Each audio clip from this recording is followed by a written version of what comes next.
Bună seara, stimați telespectatori! Suntem în zi de luni, ora 19, 9:09, 24, a început școala. Începerea școlii este un eveniment deosebit în viața fiecărui om. Fie el mic și se bucură că frații lui se duc la școală, fie că se duce la școală fiind până în clasa 12-a inclusiv și de ce nu și student și facultatea e tot o școală. Fie că e părinte, frate și are o emoție că cei apropiați lui încep școala. Școala. Ce este școala? Școala este esențială în dezvoltarea omenirii. Un om fără școală, fără știință de carte, se întoarce la comuna primitivă. O mulțime de oameni fără școală formează o haită, o hoardă, care poate fi foarte ușor manipulată. Îl am ca invitat pe puiul Constantin Șerbescu și mă uit la el cum mă privește curios de ce spun astfel de lucruri. Asta e adevărul. Deci, fără școală, ne ducem în comuna primitivă. Cu școală, structura organizatorică a forței de muncă, indiferent de sistemul politic, economia se face după aceleași reguli în orice sistem, nu face decât ca fiecare om să-și găsească un loc al lui în acest sistem social. Pe locul găsit să desfășoare activitate care să-i asigură traiul lui onest, spunem noi, și a celor din familie și, de ce nu, și progresul societății, mersul mai departe. O stagnare, normalitatea e mersul mai departe, dezvoltarea, crearea de locuri de muncă. Sunt perioade de stagnare. Acestea sunt accidente și atunci când totul stagnează, trebuie să mințile celor care conduc trebuie să sfârâie din ce în ce mai tare, cu ghilimele de goare, cuvântul sfâriat, în așa fel încât să repornească motoarele. Când societatea descrește, trebuie să ia foc totul. Pentru că dacă societatea descrește și se pierd locuri de muncă, dispare bunăstarea indivizilor, dispare bunăstarea statelor, statului, că pe mine mă interesează România în primul rând, și deci dispare inclusiv statul. Se intră în insoluție, în disoluție, spuneți-i cum vreți. Într-o astfel de stadiu, cu tot regretul, ne aflăm noi astăzi. Dar revenim la școală. Cu camere de detenție. Ascultați ce vă spun, camere de detenție la școală. Ce facem? Pregătim viitorii infractori la școală? Bă, fraților, cum v-a venit așa o idee? Măcar să o definiți. Puteți să spuneți o cameră pentru neadaptați.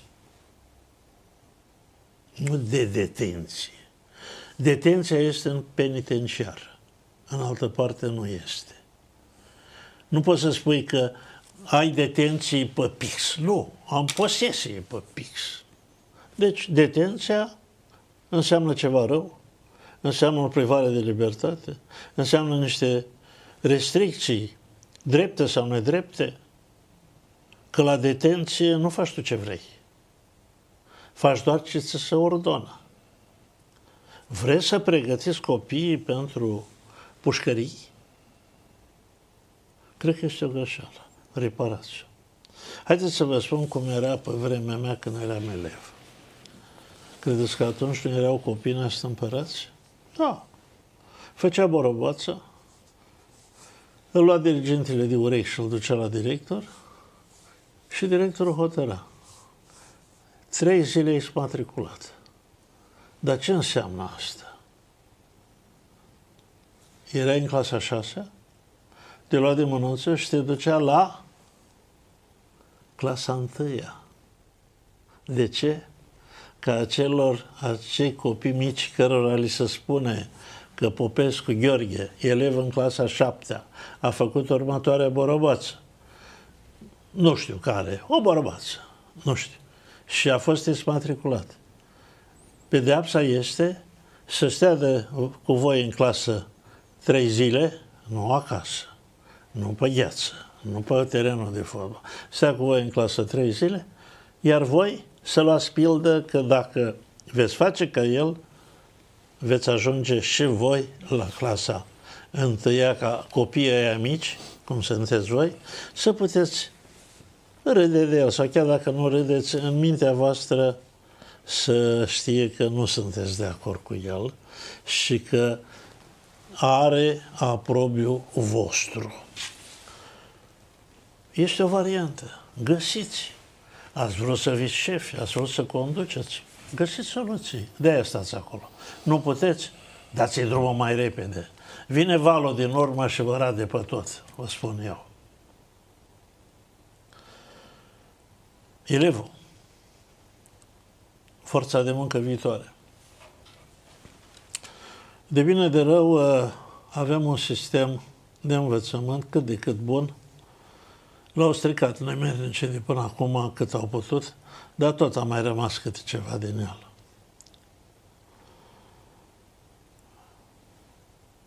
Putem să avem oameni cu studii superioare. Avem sistem organizatoric.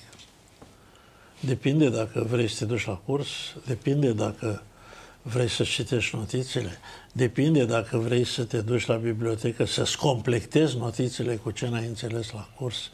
Depinde dacă fugi după un profesor, să spui, domnule profesor, treaba asta am citit și în curs, am luat și pe următoarele cărți, n-am priceput, haideți vă rog frumos, și îți explică, lasă din timpul lui și îți explică. Dacă faci lucrurile astea, ești un om pregătit și ajungi la dezvoltarea societății. Dacă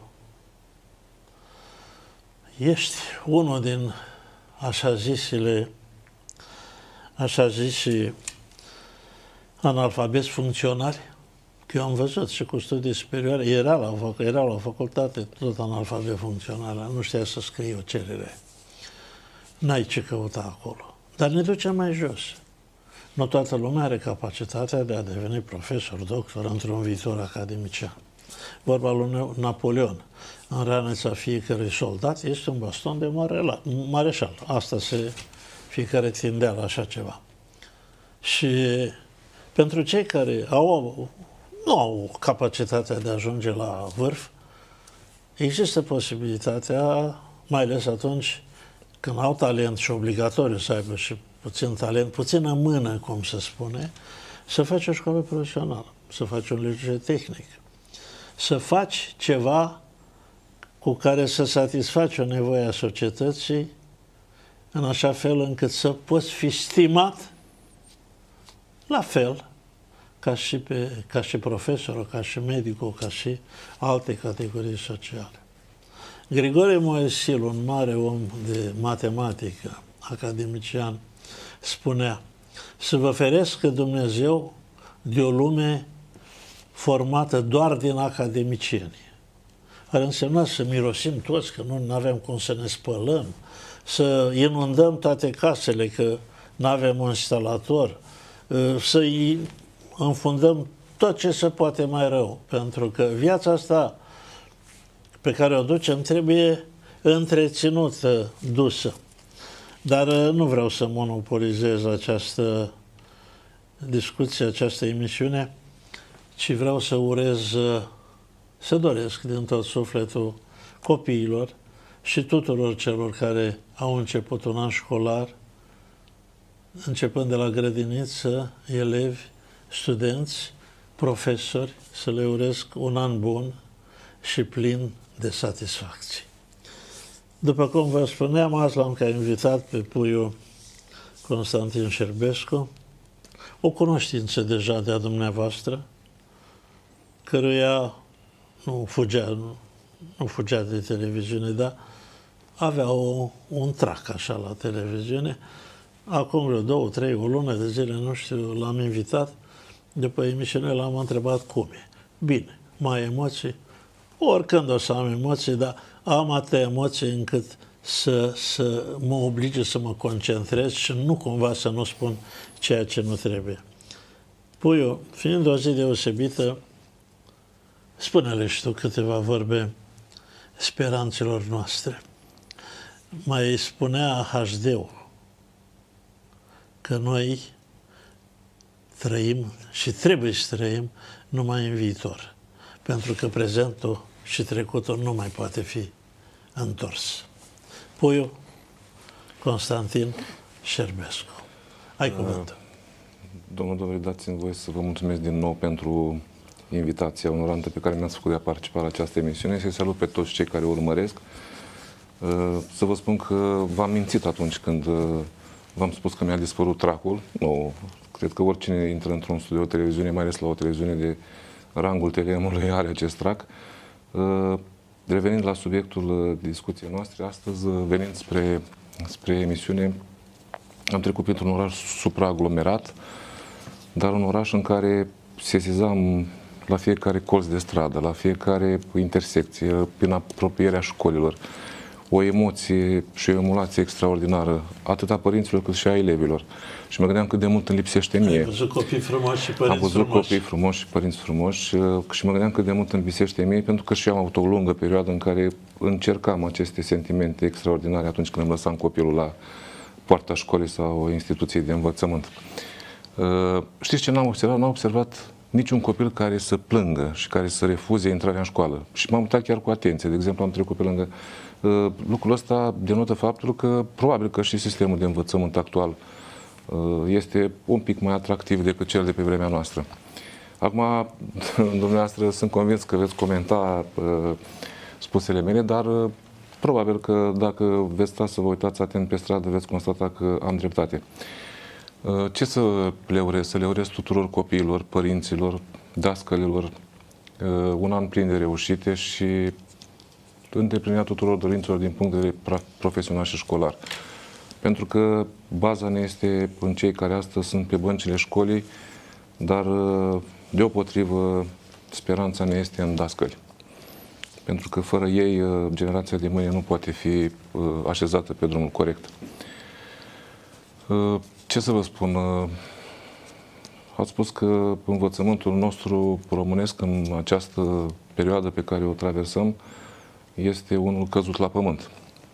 Așa ați afirmat? Nu. Sau așa am crezut eu că am înțeles? Nu. Nu cred că este așa, sub nicio formă. Într-adevăr, calitatea actului... S-au chinuit unul să-l pună la pământ, dar n-au reușit în totalitate. Da. Știți cum? Probabil că există diferențe majore între perioada pe care am trăit-o noi atunci când eram pe băncile școlilor și a facultăților și a instituțiilor de învățământ superior și ce se întâmplă astăzi. Pentru că noi atunci aveam o setă de cunoaștere extraordinare care ni se estompa doar venind la școală. Astăzi posibilitățile tinerilor și a școlarilor și a preșcolarilor sunt infinit mai mari.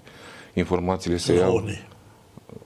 Acum nu știu, cine nu are acces la internet? Cine nu are acces la Facebook? Cine nu are... De acolo îți iei informații. Sunt copii la țară care n-au văzut internetul. Sunt, dar să știți că nu sunt atât de mulți pe cât spun unii. Și tocmai de aceea și această diluare oarecum a importanței dascălului în școală.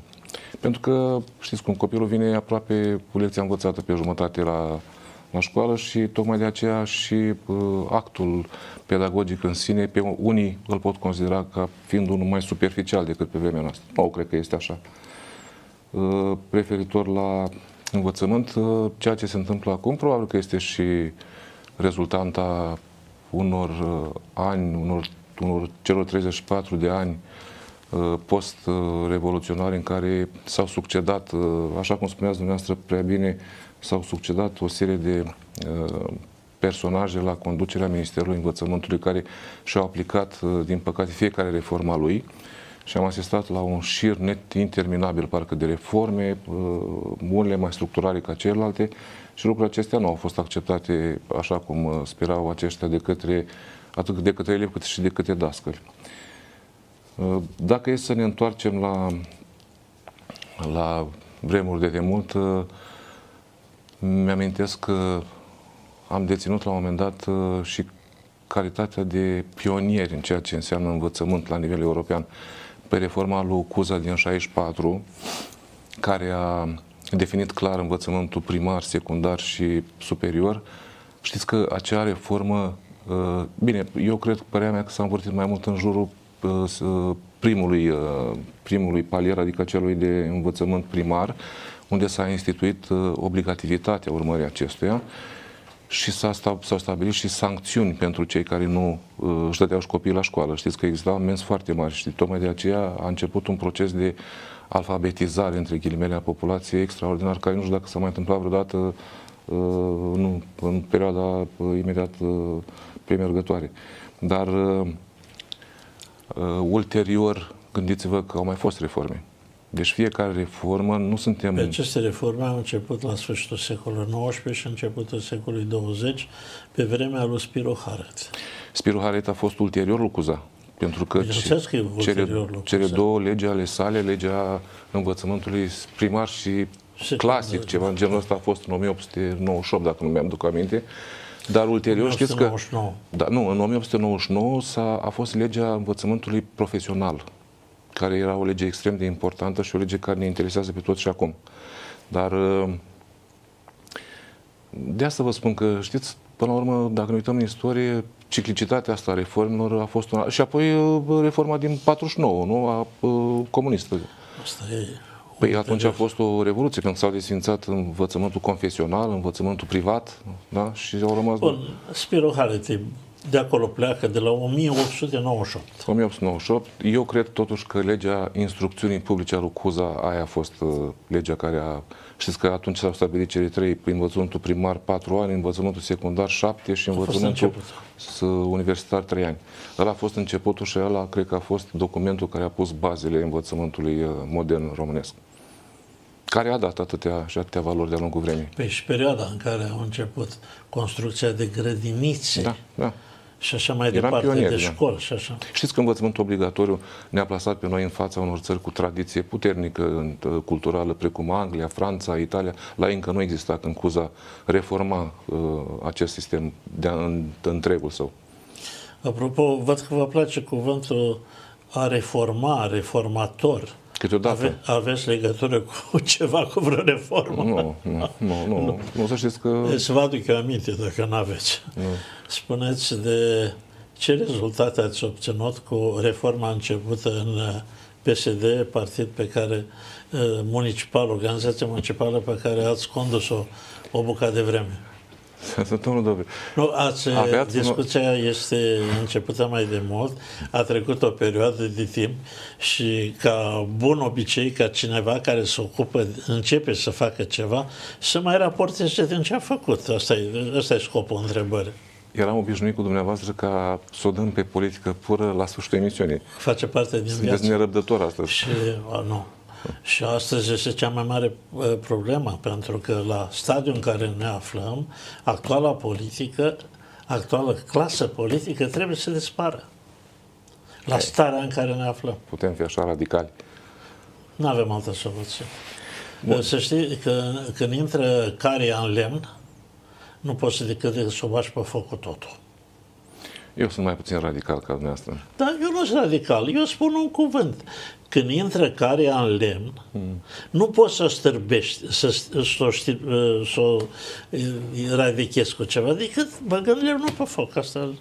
Asta e o ce? Nu e o lege. E o experiență luată din natură. Acum, referitor la reformă, sunt unul dintre cei care acceptă reformele, dar sunt unul dintre cei care acceptă reforme atunci când ele sunt necesare cu adevărat. Nu doar de dragul de a reforma, însemnând eliminarea unei întregi generații sau eliminarea unora și înlocuirea altora cu forța prin politica dictatului. Asta nu este reformă. Dar aici să știi că începe o reformă, poți să ai mai multe argumente. O nemulțumire totală în care nu ține nimic și dai foc, cum spune la carie, sau o nemulțumire pe care o analizezi logic și începi să o faci în așa fel încât părțile negative din acest lucru, că orice lucru pozitiv are și lucruri negative, să le diminuezi pe cât posibil. Vorbiți de politică acum, nu? De politică, de politică. De care? Nu știu, De lemn? eu consider altfel că politica trebuie făcută cu oameni și cu toți cei care sunt la un moment dat de o parte sau alta baricade într-un partid politic, așa cum sunt ele definite ca și organisme ale politicii românești. Nu poți să elimini. Cum să elimini? Să elimini pe cel care ți-a fost potrivit Dar e la un moment dat. obligatorie politica? Păi, într-un fel sau altul este. Eu zic că nu. Că ne place nu sau obligă nu. pe nimeni să facă politică, pe niciun cetățean să facă politică. Și atunci, dacă nu-ți place, te dai departe. Nu, eu vreau să spun altceva, că impactul politicului în viața de zi cu zi a noastră E major. este absolut major, pentru că orice decizie care ne privesc și viitorul, practic, care ne așteaptă, este indisolubil legat de politic. Eu tocmai de aceea am și subliniat de nenumărate ori faptul că partidele politice, și aici nu vreau să fac politică pură, ci vreau să-mi exprim doar un punct de vedere. Partidele politice trebuie să reprezinte odată pentru totdeauna acele laboratoare, mini-laboratoare, în care să fie școliți, dacă putem spune așa, să școlită generația politicienilor de mâine. Pentru că așa cum sunt școlite astăzi în aceste partide politice, așa cum sunt școliți cei care ne vor reprezenta mâine, așa va arăta și viitorul nostru. Pentru că deciziile la nivel guvernamental, prezidențial, legislativ, etc., nu le luăm noi. Tu vorbești de normalitate, dar astăzi nu este normalitate. Astăzi. Dar de ce considerați că nu este normalitate? Păi, care e nivelul de viață în România? Iar ne contrazicem. Poftim? Iar ne contrazicem. Vrei să-mi dai date statistice? Nu, vreau să vă spun să ieșiți în parcare. Cum? Vreau să vă spun să ieșiți în parcare, să vedeți mașinile. Asta e altceva. Da. Dar cei 10, 15, 20% din populația României nu reprezintă majoritatea. Noi vorbim astăzi de 50%, peste 50% analfabeti funcționali. Totuși nu e exagerată cifra? Nu. Nu. Nu pot să vă contrazic. Nu. Ăștia sunt. Ăștia sunt.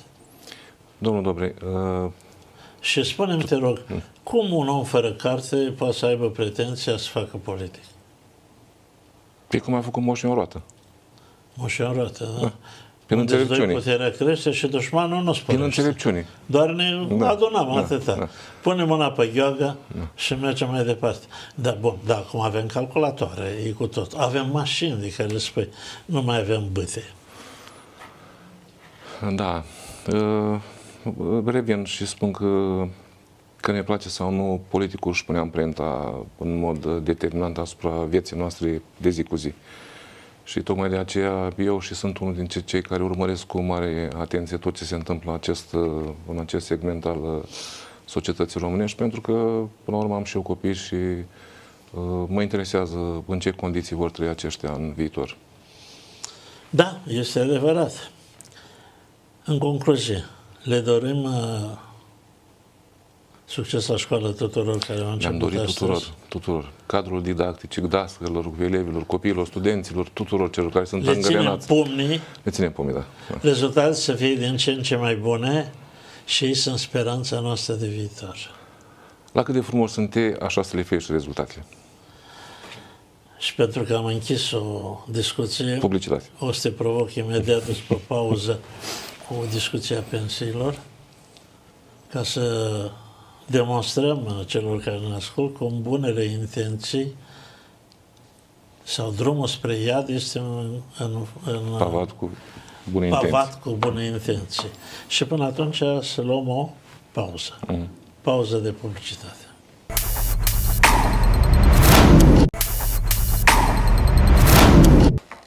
Bună seara din nou! După pauză publicitară, sperăm că bogată, împreună cu puiul Constantin Șerbescu, încercăm să discutăm despre pregătirea pentru viitor. Anunțasem înainte de pauză că vom discuta despre drumul spre iad pavat cu intenții bune. Pensiile. Toată ideea a fost foarte bună și generoasă.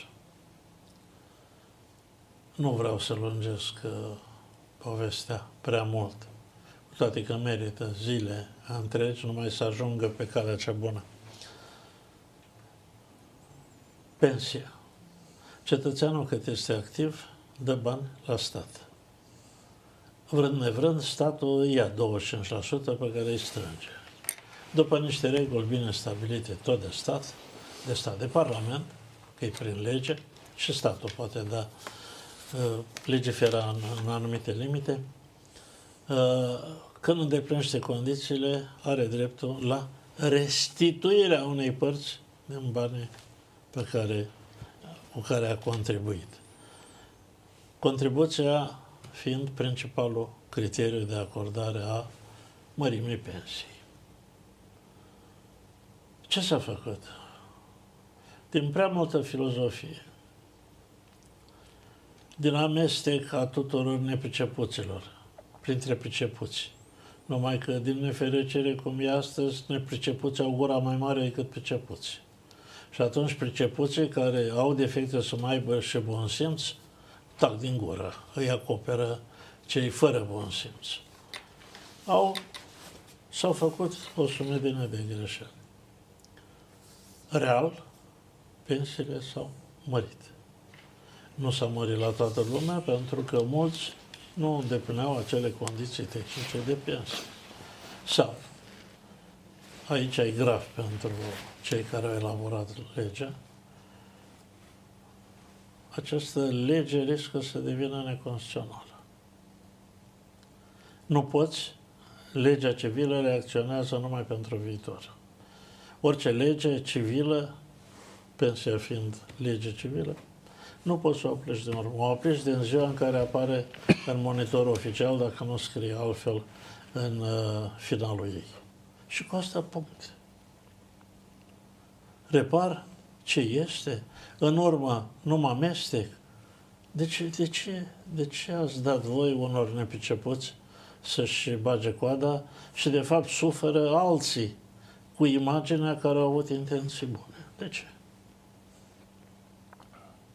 Este adevărat, întotdeauna suferă șeful, dar nu este drept. Pentru că atunci când vedeți cuponul, marea majoritate în mână, spuneți, băi frate, dar de ce latră ăștia la televiziune, nu mai mănâncă, nu mai spun ce, vorbesc prostii? Când uite cât am. Uite cât am. Sunt adevărat unii care nu îndeplinesc condiții, nu. Dar astăzi, la toată lumea, nu s-a luat nimic.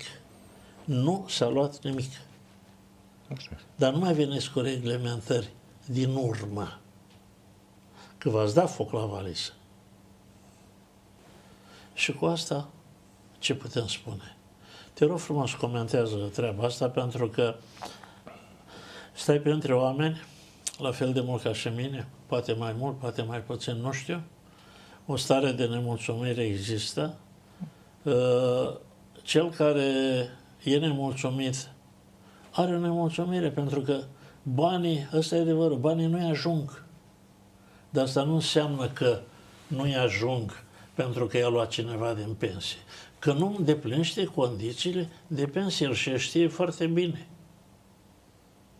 Deci asta este principala problemă. Apoi Șervescu. Domnul Dovri, eu știu un lucru, nu m-aș lansa în discuții savante asupra unui subiect pe care nu-l stăpânesc, dar știu un singur lucru, că încă de la Bismarck, da? Care a fost cel care a instituit acest sistem al pensiilor în Europa și până în zilele noastre, niciodată... Cred că ai vrut să spui că e unul dintre întemeitorii Germaniei, nu? Da, e și unul dintre reformatorii Germaniei, cum a fost și poza la noi. De reformatori discutăm. Da, numai despre reformă discutăm. Încă de atunci, discuția asupra acestor sisteme de acordarea acestor beneficii, nu din partea statului, că până la urmă sunt beneficiile pe care le-ai cumulat de-a lungul anilor, întotdeauna au fost acuzate guverne de inechitate.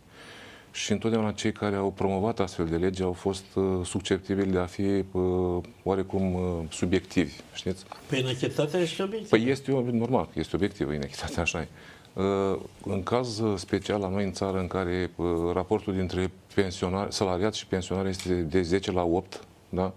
În care sistemul rezistă cu greu pentru că suntem undeva la limita sustenabilității lui. Gândiți-vă că avem vreo 4.800.000 parcă de salariați și vreo 5 milioane de invers, 4.800.000 de pensionari la 5 milioane de salariați. Adică gândiți-vă că sistemul ăsta se poate gripa la un moment dat. Sistemul ăsta este deja gripat. Deocamdată nu este gripat. Sistemul ăsta al Peste 15 ani sau 20. Alocării pensiilor în funcție de contributivitatea fiecăruia, eu cred că este cel mai echitabil. Faptul că astăzi unii sunt nemulțumiți. Nicio lege nu poate mulțumi pe toată lumea, da? Dar să știți că dumneavoastră a spus că există nemulțumiri. Există și nemulțumiri, eu aș fi spus și nemulțumiri, pentru că există foarte multă lume care, chiar astăzi m-am întâlnit cu cineva, care a crescut pensia cu vreo 2000 de lei, adică o sumă... Eu știu la alții care au crescut cu 4000, cu 5000. Bun. Știm noi din ce zone cresc pensiile așa? Nu e adevărat. Da.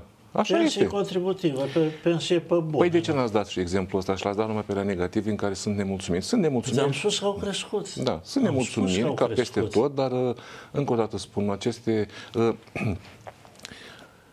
Parcă am mai spus odată la o emisiune de-a noastră. Ce ar fi fost dacă ar fi rămas condițiile împotriva oamenilor, ca să nu spun altfel, stabilite prin acea ciornă înaintată Comisiei Europene, prin acel PNRR, care stabilea că timp de 50 de ani, da, trebuie ce ar fi 9,6% față de 13% din PIB față de 13% în alte țări europene. Ce s-ar fi întâmplat? Și gândiți-vă, fără acolo nivelul de trai este de 13 cu cel puțin 40% mai mare. Păi da, dar fără posibilitatea de a crește în această perioadă. Aici este tragedia. Hai că dacă te-ar fi ținut după inflație și după, dar nu am avut batem prețurile în cuie. Batem prețurile în cuie. Ceva? Sau ne trimitem la cimitir toți părinții și bunicii. Nu, dar nu se dorește așa ceva. Eu cred că atunci când s-a făcut această ciornă, cred că n-am fost departe de situația asta. N-au făcut-o actuale guvernanți. Nu, mai comentez. Da. Dar să știi că am rămas în pană. N-ai spus de ce ești reformator. Dar nu mă consider un reformator. Bun, dar ce succes ai obținut? Dacă nu ești reformator. Unde? Unde? La filiala pe care o conduci. Dar nu este vorba, domnul. Sau ai condus? În primul rând, n-am condus această filială. Niciodată. Am făcut parte din echipa de conducere. Da, asta e cu totul altceva. Decizie, da. Nu, n-am condus această filială, n-am avut onoarea asta. Așa cum ai spus-o, în momentul ăsta îndeplinesc calitatea care mă onorează cel mai mult, aceea de simplu membru. Iar, repet, reforme de dragul reformelor și reforme de dragul înlăturării unora ca să ducem pe alții, eu nu cu asemenea lucruri. Asta e reformă. Păi tocmai de asta spun că acestea nu sunt reforme acceptate de mine. în adevăratul sens. Adică să înlături o stare de fapt care nu produce efecte pozitive cu o stare de fapt care produce efecte pozitive. Adică să înlături în succesul cu succes. Cu alte cuvinte. Dar uitați, dacă tot am dat iar pe politică pură, mă uitam la tot eșcherul politic la nivel local, da? Dar și la nivel național, numai local. Și am văzut o foame teribilă a tuturor liderilor mari ale partidelor de pe acest eșichier de a absorbi elite în cadrul activului de partid. Uitați-vă ce se întâmplă și acum, da? Partidul Național Liberal, care are o serie întreagă de elite, nu sunt... Te referi la domnul Ciucă, nu? Dar nu mă refer numai la domnul Ciucă, mă refer în general, mă refer la cei din Iași pe care îi cunosc, da? Acolo există și avocați, există și doctori, și chirurgi și asta, deci sunt oameni mai presus de ei, bineînțeles că sunt socialdemocrații și de ce spun asta? Mai ales prin ultima mutare de moment. Cunoașteți lovitura de imagine pe care zic eu a dat-o... mutări? Păi, este o mutare. Eu spun că vorbești de achiziții, nu? Domnul, știți cum este cu achiziții? Fotbalul modern se face pe bază de achiziții. Da? Uitați-vă, de exemplu, la Mircea Lucescu, care a preluat echipa națională a României. Și atunci putem face niște paralele. în speță vorbim despre achiziția, cum spuneți dumneavoastră, a unui rector al unei universități ieșene, una dintre cele mai simpatizate universități, da? cu unul dintre cele mai mari număr de studenți, da? cu unul dintre cele mai atractive centre universitare, campusuri universitare. Că știu la cine te referi. La domnul rector Dan Cașcaval. Așa. Păi, normal. Deci la performanțele pe care le-a obținut acest om. Performanțe profesionale de excepție în mediul academic. Uitați-vă puțin la CV-ul domniei sale și nu pot considera astfel de, cum ați spus, achiziții, decât ca fiind extrem de benefice. Achiziție nu poți să te referi la un om. Da, bineînțeles, am căutat să preiau ceva material, da, dar când vorba de oameni, nu este achiziție. Acum vă întreb pe dumneavoastră, care partid și serios, care privește cu încredere spre viitor, nu și-ar dori o astfel de capacități și astfel de figuri din mediul academic local? Tu știi foarte bine ce spun eu. Și repet, nu la sfârșitul emisiunii, ci mai pe la mijloc, așa. Stimați telespectatori, o să vă cheme guvernanții la vot. Deja datele sunt stabilite. Nu mai votați decât oameni, sau votați numai oameni care știu carte. Oameni care au făcut ceva pentru ei și vă uitați ce au făcut.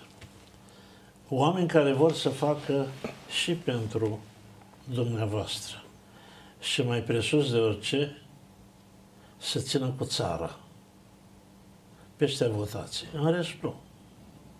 Nu. Dacă nu găsiți, votați. Nu putem continua așa. Suntem mai mult decât pe pragul prăpăstiei.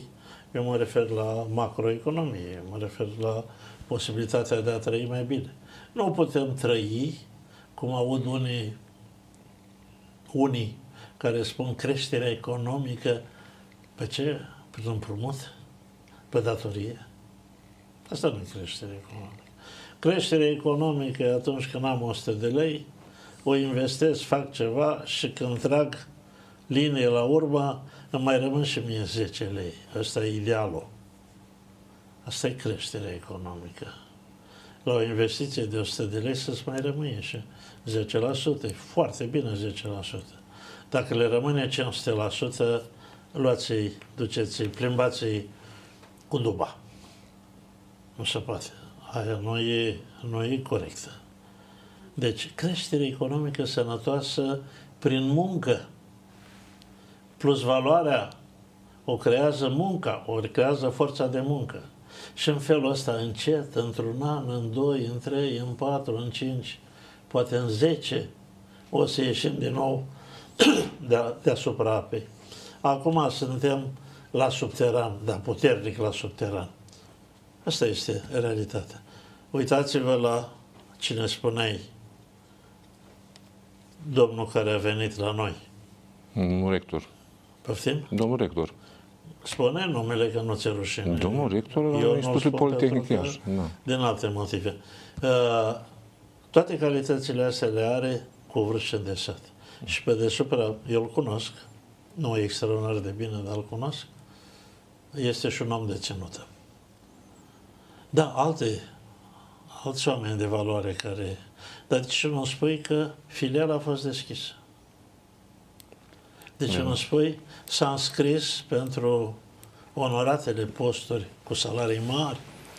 Cine a vrut și cine n-a vrut? Bineînțeles, o să fac o selecție. De ce nu spui? Că este, într-adevăr, o democrație. Dacă vorbim de avantajele materiale pe care le-ați menționat, eu nu știu dacă este un mare câștig pentru domnia sa... Nu face legătură, era alt subiect de discuție. Din contră, eu cred că... Discutam de cei care s-au înscris pe liste, alții. Eu cred că domnul rector la ora asta dă, în opinia mea, dovadă... Are niște scopuri nobile care poate o să le spună, poate nu o să le spună. Dă dovadă de un act de curaj, pentru că din postura din care vine domnia sa, Este un act de curaj, în opinia mea, să intri în politică, știți? Da, acolo în unde postura în care apele este, sunt nu poate să realizeze alte scopuri pe care el și le propune și pe care noi nu le știm. Dar dumneavoastră știți ce proiect grandios urmează să implementeze cele două universități? Și cine îl împiedică? Păi eu ce zic, tocmai asta, domnia s-a lăsat deoparte un... Eu știu că are un colectiv excepțional în jurul lui și care o să ducă mai departe. Bun, acum vă spun o chestie. Crezi că nu o să aibă timp 2 ori într-o săptămână? Sunt convins, pentru că este un om tânăr, un om energic și... lucrărilor care le are în execuție? În afară de acest ilustru venit din zona academică, mai sunt oameni de valoare în partiile politice. De exemplu, sunt la noi o grămadă de profesori universitari, avocați, ingineri, doctori, care, știți, oricând din postura în care se află acum... Socialdemocrația a existat. Există și va exista cât vor fi oameni. Domnul Dobrei, ați spus adineauri că Spiru Haret a spus o vorbă mare, aceea că să ne ferească Dumnezeu de o lume a academicienilor. Știți că alții au perfecționat-o? O lume a academicienilor în exclusivitate. Moise, pardon, scuzați, Moise. Unii au perfecționat-o și au spus vrem o lume exclusiv fără. Dumnezeu să o ierte. Ai grijă, mamă, că unde carte multă și prosteală. Na, da, dacă vrei să o luăm așa ca... Vedeți? Adică, știți cum, degeaba spui că ai ușile deschise pentru a primi astfel de personalități ale mediului academic dacă nu faci ceva în mod concret pentru a le aduce. Că ei sunt greu de dislocat de acolo de unde sunt. Știți? Adică ei sunt oameni dedicați profesiei. Aici este un colectiv, nu este vorba doar de un om. Un om contribuie foarte mult și la prestigiu și la rezultate, dar este un colectiv destul de important. Liderul este, își pune amprenta pregnantă asupra tot ce se întâmplă. Uitați-vă, nu vreau să-i fac acum laudațiu domnului Cașcaval, dar uitați-vă ce s-a întâmplat, are 2 mandate și de când este la conducerea Institutului Politic. Da. Uitați-vă la rezultatele de acolo. Știu că în urma a câtor mandate spui tu, sunt niște lucruri care se pot vedea și cu care se poate mândri oricine. Contestatari se vor găsi întotdeauna. Poftim? Contestatari. Asta se vor găsi întotdeauna. Ideea este că trebuie, încă o dată spun, astfel de personalități integrate cu maximă precauție și grijă în cadrul structurilor de partid, la oricărui partid, nu mă refer numai la cel de stânga al nostru. Da, e un domeniu foarte important unde am deviat noi de la tema noastră, dar fără politică nu se poate. Nu. Nu există democrație decât cu partide politice. Și o realitate pe care o cunoașteți pe buzunarele dumneavoastră, politica și costă. Cu toate că eu unul sunt împotriva finanțării partidelor politice și oamenilor politici de către buzunarele fiecăruia din dumneavoastră. Sumele sunt imense, sunt colosale. Atunci ne-ar trebui o legislație precum cea din Statele Unite. Ai bani, faci politică. Sau primești subvenții, sau primești donații. Ești atât de valoros încât numai să deschizi gura și să rogi pe cineva să te ajute în finanțarea unei campanii electorale care costă și el să spune, domnule, mulțumesc că mi-ai făcut onoarea să te finanțez. O lege a donațiilor ar trebui să presupună mai multe modificări legislative, ar trebui să apară și legea lobby-ului, cum este în Statele Unite, etc. De legea lobby-ului se discută de când era bunica fata mare. Păi de aia americanii au sistemul ăsta democratic implementat de câteva sute de ani și care va merge încă. Nu tot cei la americani și bun. Da, bineînțeles că nu, peste tot există și lucruri de corectat. Dar până la urmă la ei ne uităm ca la... Da, ei conduc lumea, asta e cu toată altă poveste. Da. Cum rămâne cu planurile de viitor? Ale cui? Ale țării, ale PSD-ului, dacă vrei, ale noastre, fiecăruia. Mai există vocale? Da, eu v-am spus, nu sunt... Dumneavoastră sunteți un pic mai pesimist. Eu sunt convins că în pofida... Nu sunt pesimist. Atenție! Ce-i grav e că nu sunt pesimist. Singurul lucru care mă îngrijorează pe mine, și vă spun aici, stau din nou cu fața către copiii mei și către generația în ansamblu la zilei de mâine, este nivelul datoriei externe. Aici, într-adevăr, există niște discuții mai ample, dar în ceea ce privește bunul mers al economiei românești, așa, cu suișuri, cu coborâșuri, cu discrepanțe, cu sincope, eu zic că totuși nu putem spune că suntem spre prăpastie, exceptând acea datorie externă care îngrijează pe oricine. Dar... Știi că avem câțiva ani buni din când dispar la întreprinderi private mici și mijlocii în fiecare zi cu zecile, în fiecare zi din an. Cu zecile salariați? Știi că, da, insolvență. Știi că, și am mai spus-o cel puțin de 10 de ori aici, coloana vertebrală a unei economii de piață o reprezintă aceste întreprinderi mici și mijlocii. Așa este. Bunăstarea societății, speranța bunăstării societății sunt aceste întreprinderi mici și mijlocii. Dar care ar fi cauzele pe care identificați mase. De ce? În primul rând, datorită impozitării excesive. Am spus-o de 10 de ori, nu mă aude nimeni. Ea și crește taxele și impozitele și distruge economia. Iar tu, care le crești, nu vei obține surplus de bani, ci din contra. Vei omorâ întreprinderile și care trăiesc. Știți, eu nu vreau să mă fac avocat. Ia, că e manuale de economie, pune și pe ăștia care vorbesc prostii să le citească. Da, reduce taxele și impozite și vezi că aici ai o creștere. Nu de azi pe mâine, dar în câteva luni simți că începe să crească. Domnul Dobrin, nu vreau să mă fac avocatul diavolului, nici de cum, dar știți, atunci când vorbim de nevoi, lista e atât de lungă. Vrem învățământ, vrem apărare, vrem alte sănătate. Soluții, nu majorarea impozitelor și taxe. Dar de unde băi, tu conduci un grup de firme prin care îi auzi cum țipă. Doar trebuie să știi mai bine ca mine în lucrul ăsta. Pentru că tu ai 10 care îi auzi, ai un contact cu ei. Nu-i simți că țipă, că plâng, nu-i simți că mor, nu-i simți că pleacă, nu-i simți că spun că chiria e prea mare și n-au de unde o plăti. Ți-ai luat o listă cu datornici la chirie să vezi că numărul lor cresc și valoarea datornicilor cresc, valoarea ca sumă. Nu avem așa.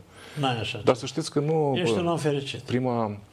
Prima nemulțumire pe care am sesizat-o eu în lumea oamenilor de afaceri și referitor la IMM-uri, nu cred că este asta cu creșterile de taxe și impozite, cât mai degrabă cred că instabilitatea legislativă.